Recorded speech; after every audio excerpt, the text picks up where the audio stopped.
This episode of Film Riot is brought to you by Domain.com. Today on Film Riot, we use one light to light a scene, and we have a cheap portable generator. Bam! Bazama jam. Bazama jamma bam.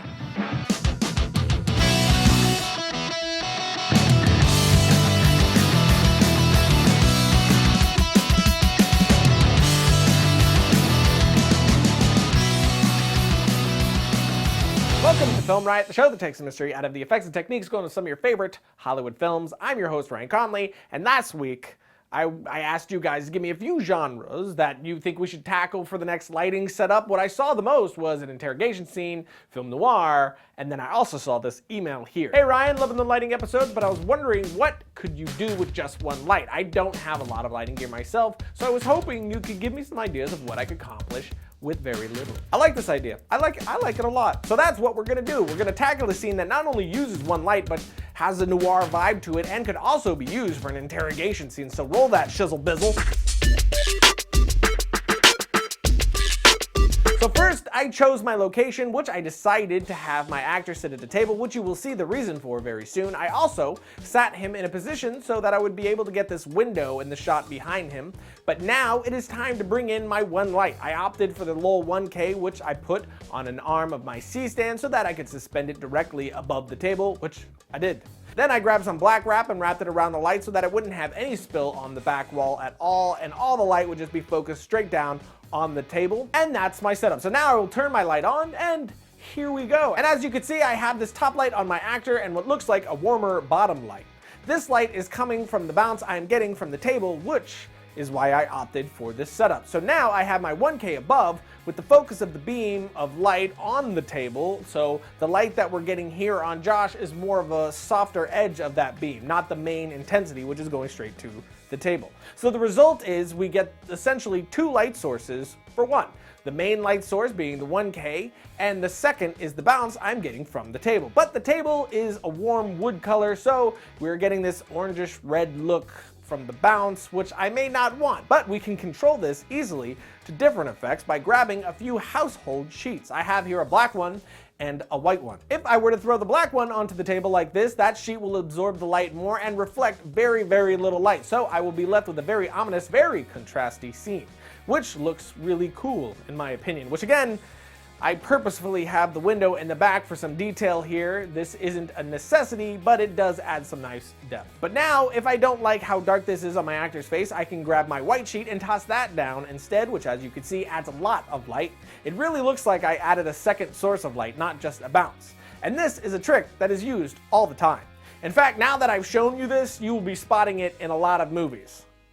You're welcome. But now let's say you still aren't satisfied. You don't like the directional top light. You want something a bit darker, a bit more intense. Not a problem. Just adjust your barn doors and black wrap to flag the light off your actor so that the light is only hitting the table, and put the black sheet back down.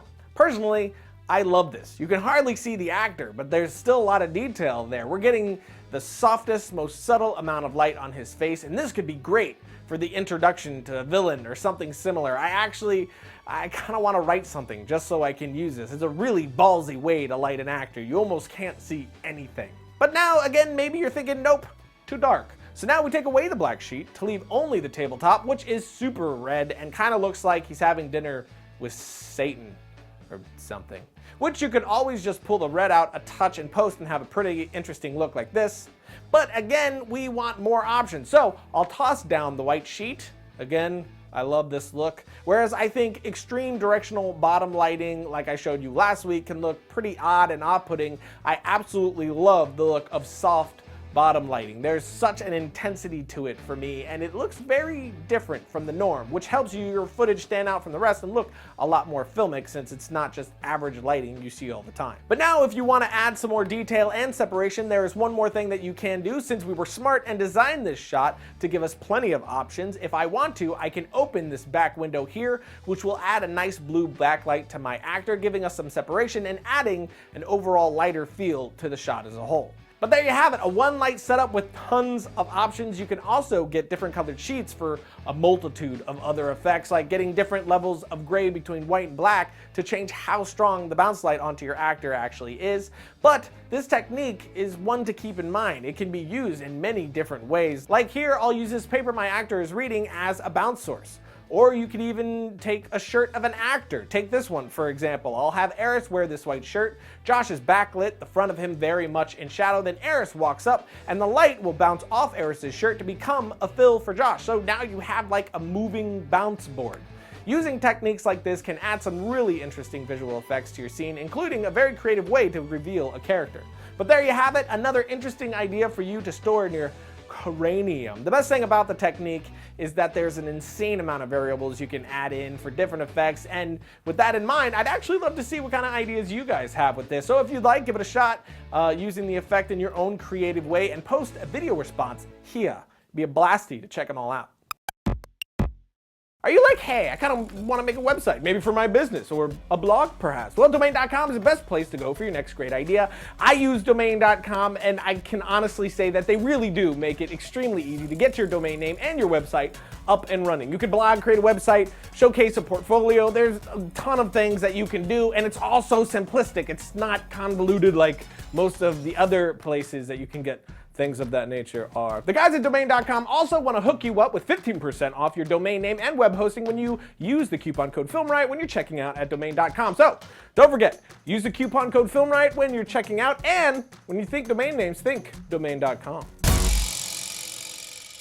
Logo. A lot of people have been asking me how to power lights if you are in the middle of nowhere or if you have no outlets. Well, if you are on a big shoot with a budget, you can rent a professional silent generator, but if not, there's still a handful of options for you. First and most expensive is a gas-powered generator. You'll get the most power out of one of these babies, but they are wicked loud, like no chance of any usable audio loud, which if you don't need any production sound, that isn't an issue. Like if you're shooting a music video. I actually used one of these for the music video I shot a while back. The other thing is the cost. These can run you a lot of on the dose side. I think they're about $300 and up, and $300 would be sort of on the cheaper side of the scale. The next and cheapest option is to get yourself a power inverter for your car. This bad boy will hook into the cigarette lighter of your car, or some will even hook into the battery itself. They work great, but you do run the risk of draining the battery on your car. The last and my favorite is a power pack or jump starter like this one. Basically, you plug it into the wall, charge it up, and then have a portable silent generator. So I could easily power one of my flow light LED panels for a while on location. Since my LEDs don't pull much in the way of amperage, I could actually add a few of these lights if I wanted to. You could also upgrade to something more like this Duracell version. This one goes for $169, but you can find them cheaper as well. But there you go, a few ways you can have some portable power without breaking the bank. Logo. Well, that's it, kids. I hope everyone had a great 4th yesterday. No hands or fingers blown off, I trust. And if you didn't blow off your fingers, you could do some typing if you want to on my Twitter, right here. Throw a question my way if you'd like, or just say hi. And I'll see you guys next time when I inquire whether you dance with the devil on a pale moonlight or not.